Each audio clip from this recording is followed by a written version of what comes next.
Assalamualaikum warahmatullahi wabarakatuh. Perkenalkan, nama saya Nurul Mahinda. Saya mahasiswi dari jurusan Perbankan Syariah, Fakultas Ekonomi dan Bisnis Islam, Institut Agama Islam Negeri Tulung Agung. Saya akan memaparkan hasil dari praktik pengalaman lapangan yang telah saya lakukan di Kopsyah BMT Sahara Kauman Tulung Agung yang beralamat di Ruko Kembang Sore nomor A2, Jalan Marongan, Desa Bolorejo, Kecamatan Kauman, Kabupaten Tulung Agung. Di tahun 2020 ini, PPL dilaksanakan menjadi 3 gelombang, di mana gelombang pertama telah dilaksanakan pada bulan Januari lalu, sedangkan gelombang kedua dilaksanakan pada bulan Agustus, dan gelombang ketiga dilaksanakan pada bulan Oktober.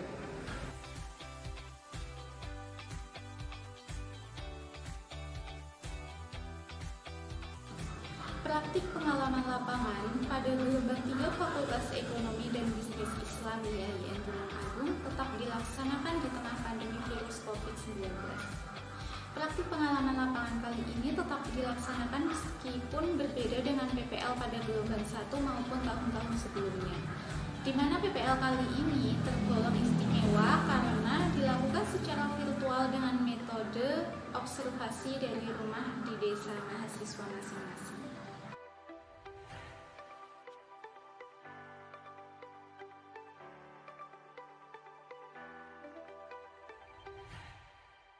Akhir-akhir ini di Indonesia telah banyak bermunculan bank-bank yang berbasis syariah.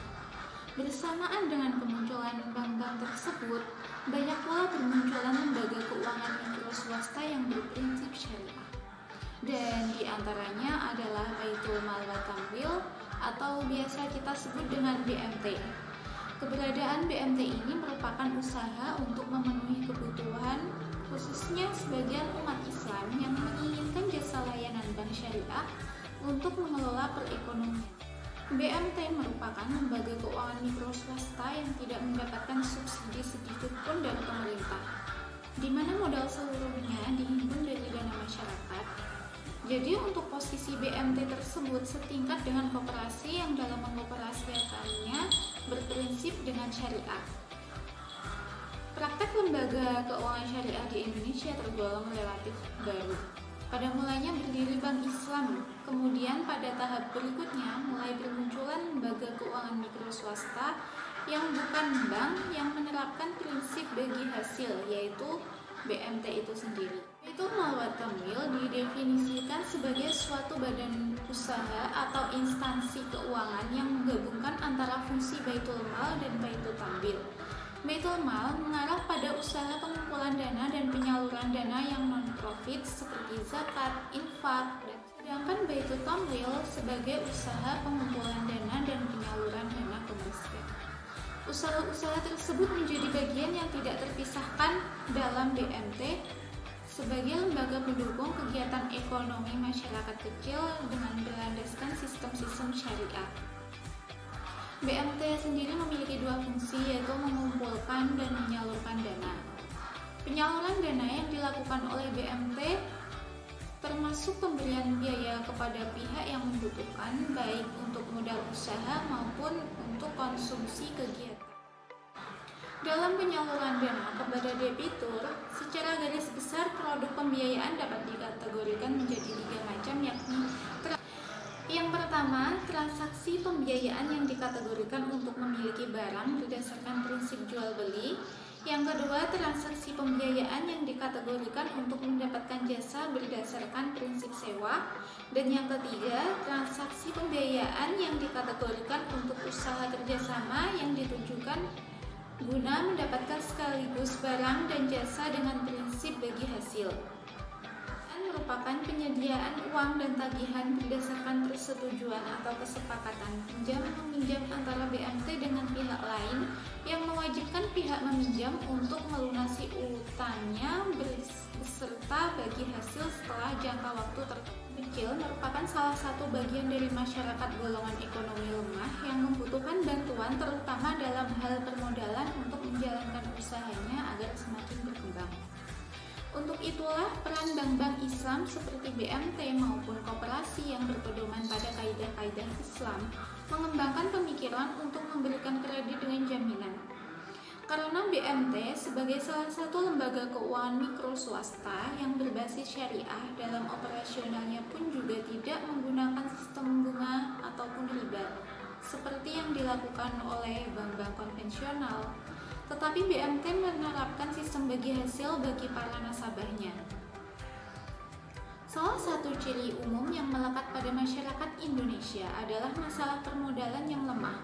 Padahal modal merupakan unsur pertama dalam mendukung peningkatan produksi dan taraf hidup masyarakat. Bagi dunia perekonomian dan pedagang kecil, masalah keterbatasan modal selalu dirasakan sebagai salah satu kendala utama yang selalu dikeluhkan. Dengan adanya keterbatasan modal sendiri diharapkan adanya akses serta terjangkaunya kredit perbankan dengan jumlah yang relatif terjangkau, syarat yang terjangkau, dan prosedur yang mudah dan tepat waktu. Sesuai dengan sifat kebutuhannya, para pedagang kecil membutuhkan sumber pembiayaan yang mudah dan cepat serta murah. Mudah dan cepat berarti tanpa persyaratan surat-surat yang menyulitkan, dan cepat diambil bila diperlukan tanpa menunggu jumlah dan pelaksanaan yang fleksibel. Kopsya BMT Sahara berkantor pusat di Ruko Kembang Sore nomor 2A, Desa Bolorejo, Kecamatan Kauman ini memiliki kantor cabang di Desa Suruhan Kidul, Kecamatan Bandung. Tepatnya di barat Balai Desa, memiliki jumlah karyawan seluruhnya sebanyak 13 orang dan memiliki anggota sekitar 4 ribuan. Di mana jenis usaha anggota tertinggi yang melakukan pembiayaan di Kopsya BMT Sahara tersebut dilakukan pada sektor perdagangan. Kopsya BMT Sahara juga memiliki omset hingga 10 miliar. Diawali sebuah yayasan yang bergerak di bidang sosial untuk membantu kaum duafa, fakir miskin, dan yatim piatu, di mana hal ini terjadi pada saat krisis moneter tahun 1998. Karena setiap minggu, setiap bulan, Kopsya BMT Sahara memberikan santunan yang dananya merupakan sumbangan dari donatur, maka kemudian pengurus mempunyai gagasan jangan sampai santunan terhadap kaum duafa, fakir miskin, dan yatim piatu tersebut berhenti, namun tidak mengharapkan sumbangan dari donatur. Maka pengurus membuat sebuah lembaga di mana harapannya keuntungan tersebut didapatkan, maka sebagian keuntungan tersebut disalurkan kepada kegiatan sosial. Kopsya BMT Sahara berdiri pada tanggal 10 Maret tahun 1999 dan beroperasi secara legal dengan sertifikat operasi yang dikeluarkan oleh Pusat Inkubasi Bisnis Usaha Kecil atau biasa disebut dengan Pinbook dengan nomor 1011 SO Pinbook 3/1999. Di tengah masa pandemi COVID-19 ini tidak dapat dipungkiri bahwa memang pandemi COVID-19 sangat mempengaruhi perekonomian global, termasuk di Indonesia. Banyak orang yang kehilangan pekerjaan, begitu juga dengan pendapatan mereka pun juga berkurang. Bagi usaha mikro kecil dan menengah, pandemi COVID-19 pun juga sangat dirasakan mereka. Misalnya saja usaha mikro kecil dan menengah dalam bidang makanan cepat saji seperti warung makan, dengan adanya pandemi COVID-19 sangat berdampak bagi mereka.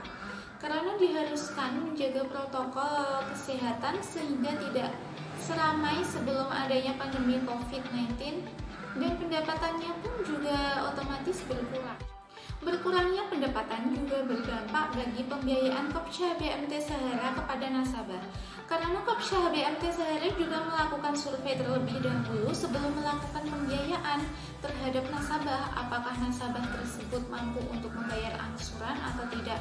Akibatnya nasabah pun juga berkurang. Berkurangnya nasabah yang melakukan pembiayaan di Kopsya BMT Sahara otomatis juga akan mengurangi omset dan pendapatan dari Kopsya BMT Sahara.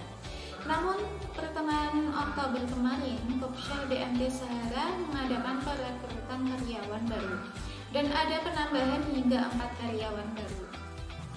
Ada beberapa solusi strategis dalam mempertahankan eksistensi Kopsya BMT Sahara di masyarakat.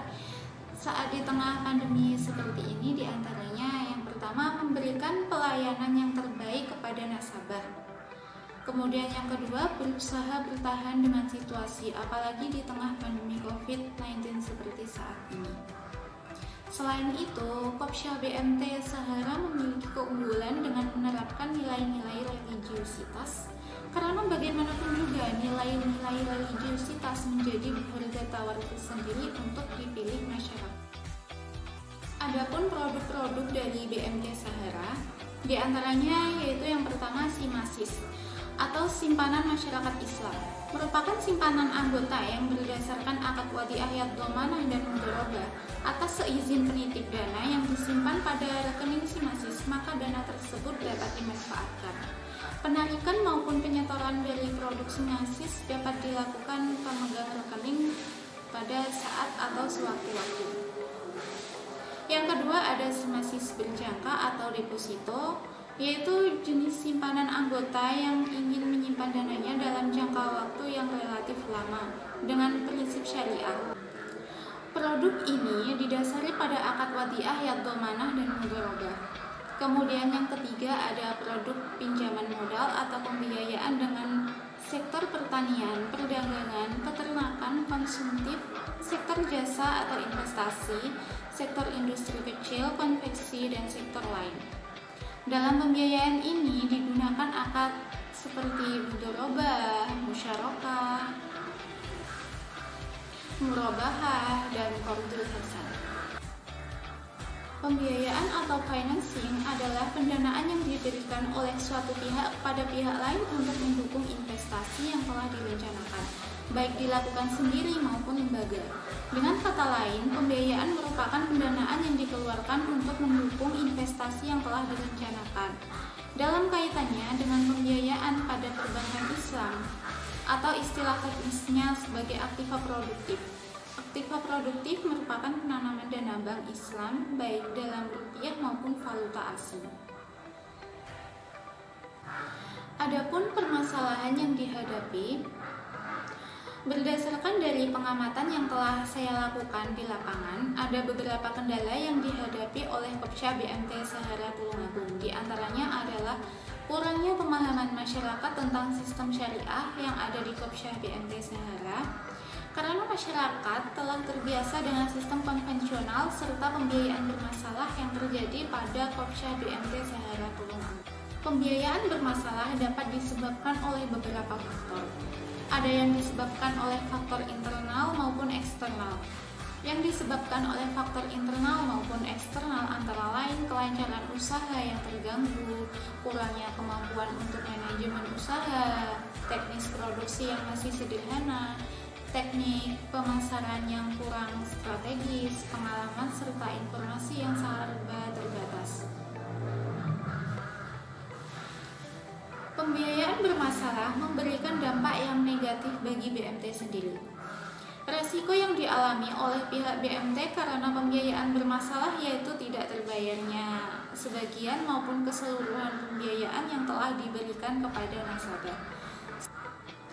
Semakin besar tingkat pembiayaan bermasalah yang terjadi, maka juga akan menurunkan kesehatan dari BMT itu sendiri, yang nantinya juga akan mempengaruhi terhadap kepercayaan nasabah untuk menabung di BMT tersebut.